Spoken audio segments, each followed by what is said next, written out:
భూలోకాన్ని మీతో పాటు పంపిస్తా. చాలా సంతోషం రాజుగారు. నాన్న, చెప్పు నేను బిడ్డ. ఆడపిల్లని నన్ను యుద్ధానికే పంపించట్లేదు. నేను వీళ్ళతో యుద్ధానికి వెళ్లే తీరుతాను.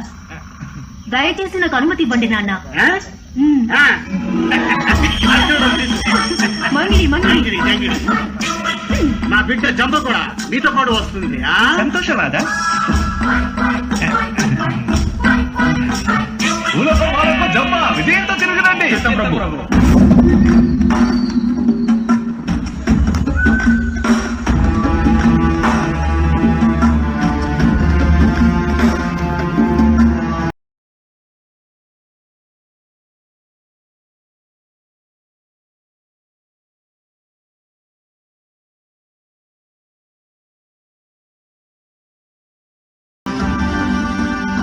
భూలోకం ఇదే ఆ గదైన కూర్మనాథం గారి ఇల్లు. అయ్యా